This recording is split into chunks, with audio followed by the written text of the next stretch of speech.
नमस्कार, पुण्य श्लोक लवाई शो में आज हमने देखा कि मल्हार राव सूबेदार जी खंडेराव होलकर को डांट रहे होते हैं, दोष लगा रहे होते हैं और कहते हैं कि रतलाम परियोजना के प्रति लापरवाह रवैया था खंडेराव का, जिस वजह से डांट पड़नी ही चाहिए बल्कि सज़ा भी मिलनी चाहिए। और गौतम भाई साहब से कहते हैं कि अभी मैंने जैसा कि कहा था उनसे कि पूरा न्याय नहीं हुआ है। वो कहते हैं पूरा न्याय करने के लिए खंडेराव होलकर को सज़ा देनी ज़रूरी है, क्योंकि ये भी दोषी है। इसलिए उन्होंने तय किया कि खंडेराव के हर फैसले पर अब देवी अहिल्या की मोहर की ज़रूरत होगी। देवी अहिल्या कहती है कि क्या वास्तव में इसकी ज़रूरत है, ये सही नहीं है, बाबा साहिब ये रहने दीजिए। अब मल्हार और सुधार जी कहते हैं कि नहीं, इसकी ज़रूरत है, क्योंकि ऐसी गलती दोबारा ना हो। खंडेराव ने अपनी गलती से सीख ली है। गौतम भाई साहिब कहती है कि बहुत कुछ सीखा है इसने। मल्हार राव सुधार जी कहते हैं कि ऐसा हमें सिर्फ लगता है, मगर इसने हर बार गलती से कुछ नहीं सीखा है। और मल्हार राव सुधार जी पूछते हैं कि वास्तव में तुम्हें ऐसा लगता है कि हाँ इसने कुछ सीख ली है। वो गौतम साहिब की तरफ इशारा करके कहते हैं कि तुम्हें बेशक लगता होगा, मुझे नहीं लगता। यानी मल्हार राव सुधार जी को नहीं लगता कि खंडेराव होलकर ने किसी भी चीज़ से आज तक कोई सीख ली है और वो इस प्रसंग से भी कुछ सीखे होंगे। अब देवी अहिल्या कहती है कि लेकिन मल्हार राव सुधार जी, खंडेराव जी के पास में दरबार चलाने का पूरा अधिकार है। वो कहते हैं सूबेदार जी कि हाँ, मैं इसके अधिकार नहीं छीन रहा हूँ, बस मैं तुम्हारे अधिकार बढ़ा रहा हूँ अहिल्या। वो लोगों की भलाई के लिए निर्णय लेता आया है, लेगा, लेकिन आप चेक करेंगी कि हाँ वास्तव में निर्णय सही हैं और अपनी सहमति सारी जांच करने के बाद में आप उस पर सहमति की मोहर लगाएंगी तो फैसला मान लिया जाएगा, वरना नहीं।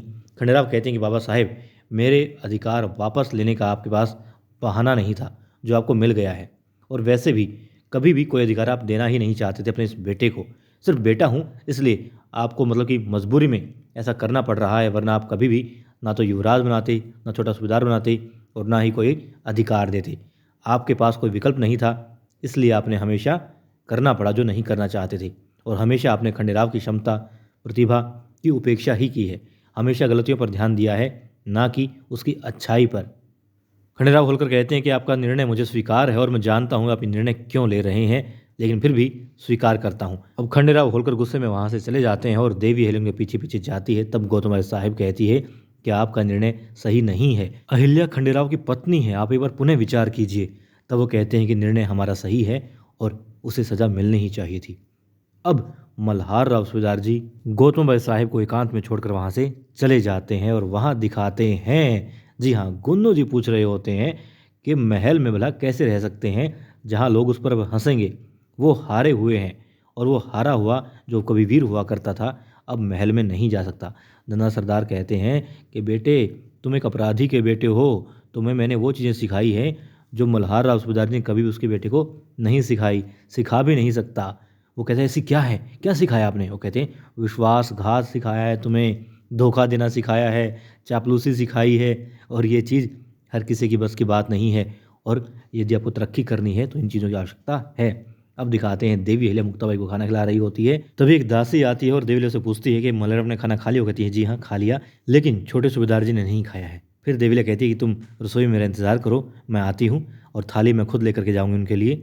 और तभी आ जाते हैं तुको जी। वो कहते हैं कि अहिल्या, तुम्हें ये दस्तावेज़ दिखाने थे रतलाम परियोजना की, और अब तो तुम्हें ही इनको संभालना है। देवी अहिल्या कहती है कि मैं ऐसा नहीं कर सकती। फिर वो कहती है कि ठीक है, मल्हार राव सूबेदार जी के आदेश है तो मैं उनसे ही बात कर लूँगी, इस संबंध में सारी बातें मैं कर लूँगी, आप जाइए।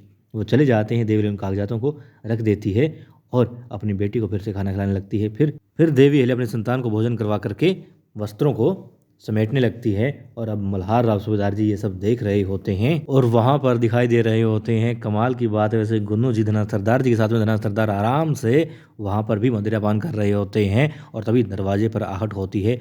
डर जाते हैं गुन्नू जी और धना सरदार। तभी दरवाज़ा खोलते हैं गुन्नू जी जैसे ही, तो क्या पाते हैं दासी होती है, भोजन की थाली उसके हाथ में होती है और कहती है कि ये द्वारका भाई साहब ने आपके लिए भेजा है। अब वो थाली अंदर ले लेते हैं। सैनिक बाहर से फिर से दरवाज़ा बंद कर देते हैं और धना सरदार जो कि छिप गए थे बाहर निकलाते हैं और फिर कहते हैं कि देखा बेटा, तुम्हारे लिए मतलब कि तुम सज़ा भोग रहे हो, कैदी हो, मगर फिर भी कितना भोजन तुम्हें मिल रहा है, कितना अच्छा भोजन मिल रहा है। तब वो कहते हैं कि ये तो बस सासू बाई कर रही है, मजबूरी है उनकी, वो अपने जावेद साहिब को भूखा नहीं दे सकती। तो वो कहते हैं हाँ, इसी मजबूरी का फ़ायदा उठाओ बेटा, इसी मजबूरी का फ़ायदा उठाने से तुम बहुत ऊंचे जा सकते हो। वो कहते हैं कि दूसरे की अच्छाई का फ़ायदा उठाना ही काबिलियत होती है। मत बोलो तुम इस घर के दामाद हो, तुम वो कर सकते हो जो कोई नहीं कर सकता। तुम्हारी कोई भी अवहेलना नहीं कर सकता, चाहे तुम कैसे भी हो, कोई तुम्हारा निरादर नहीं कर सकता। अब मुक्ता भाई भोजन के साथ साथ पढ़ भी रही होती है, तो देखते हैं मल्हार राव सूबेदार जी उसने क्या लिखा और फिर बहुत खुश हो जाती हैं। कैसे, वाह बहुत अच्छा, किसने सिखाया? वो कहती है आई ने सिखाया। फिर कहते हैं कि ठीक है, मुझे तुम्हारी आई से बात करनी है, तुम जाओ मालेराव के पास जाओ और उसके साथ में पढ़ो। अब मुक्ता बाई उसे मतलब थोड़ा अपने दादा साथ में लाड लड़ा करके वहाँ से चली जाती है, भाग जाती है। अब देवी अहिल्या जानना चाहती है कि आखिर मल्हार राव सूबेदार जी के मन में चल क्या रहा है। तो वो कहते हैं कि अहिल्या, तुम एक साथ बहुत सारे काम कर सकती हो, मैं जानता हूँ। तुम मतलब महिला तो कोई भी हो, बहुत सारे काम करती है एक साथ में, और तुम तो सबसे अलग हो। तुम एक साथ में कितने सारे काम कर सकती हो और बहुत ही अच्छे तरीके से कर सकती हो। सूबेदार जी कहते हैं कि देवी अहिल्या, तुम माँ दुर्गा की तरह काम करती हो, आप बहुत तेज हैं। वो कहती है कि मुझे पता है कि आप क्या कहना चाहते हैं, मेरे लिए राज्य का मामला देखना संभव नहीं है। अब देवी अहिल्या की जो मनस्थिति है, वैसी ही मनस्थिति यहाँ पर खंडेराव होलकर की हो रखी होती है। और वो जैसे ही मालेराव ने कहा कि आप कहानी सुनाइए, तो मुक्ता भाई और मालेराव को कहानी सुनाते हैं, एक राजा और राजकुमार की, यानी मल्हार राव सूबेदार जी, और खुद की कहानी वो सुनाते हैं। और वहाँ पर देवी अहिल्या कह रही होती है कि बाबा साहिब एक समय पर दो दो चीज़ों का प्रबंधन नहीं कर सकती हैं, वो बच्चों के प्रति लापरवाह हो जाएगी अगर ऐसा करेंगी तो। मल्हार राव कहते हैं कि नहीं, आप कभी भी लापरवाह नहीं हो सकती हैं, इस काम में अन्य महिलाएं आपकी मदद भी कर देंगी। जो रसोई का काम है या साफ़ सफाई का काम है, दूसरी महिलाएं वो कर दिया करेंगी। आप दरबार में और अपनी संतान, मैं नहीं कह रहा कि आप दरबार और संतान में से एक को चुनिए, आप संतान और दरबार दोनों का दायित्व बड़े अच्छे से निभा सकती हैं। देखिए, दूसरी महिलाएं जो हैं या सेविकाएं जो हैं, वो रसोई का काम, साफ़ सफाई का काम, बाकी काम भी संभाल सकती हैं, मदद कर सकती हैं आपकी। मगर क्या, आप खुद बताइए, क्या मैं दरबार का काम उन्हें सौंप सकता हूँ? नहीं ना। तो आप दोनों काम संभालिए, आप संतान को भी संभालिए, दरबार को भी संभालिए और खंडेराव को भी संभालिए, और आप कर सकती हैं, आपके साथ में सदैव आशीर्वाद है। और ये कह करके वो वहाँ से चले जाते हैं। अब दिखाते हैं सुजाउद्दौला। जी हाँ, सुजाउद्दौला मालवा पर आक्रमण की योजना बना रहा होता है। वो कहता है मालवा अभी बहुत शांत मिलेगा, हमले की योजना बनाते हैं। खंडेराव होलकर दिल्ली के लिए रवाना हो रहे हैं और मल्हार राव सूबेदार जी भी रोहिलगंज के लिए निकल रहे होंगे, तो हमारा वहाँ जाना बड़ा आसान हो जाएगा। सुजाउद्दौला डरता भी है सूबेदार जी, इसीलिए कहता है कि पूर्व और पश्चिम में तो बहुत कड़ी सुरक्षा है उनकी, तो वहाँ से नहीं जा सकते, और उत्तर की दिशा से जाएंगे सूबेदार जी और खंडेराव होलकर भी अपने अपने काम के लिए, तो वहाँ से वो वापस भी आ सकते हैं। किसी भी समय यदि पता चल जाए कि लड़ाई हो गई है तो हमें खतरा हो जाएगा, भाग भी नहीं पाएंगे। इसलिए सुजाउद्दौला अपने साथियों से कहता है कि हम चंबल घाटी में अपना सूर्योदय करेंगे, हम वहाँ से जाएंगे, किसी को शक भी नहीं होगा कि वहाँ से हम लड़ाई कर सकते हैं, और वो जगह हमारे छिपने के लिए भी और आक्रमण के लिए भी बड़ी आसान रहेगी।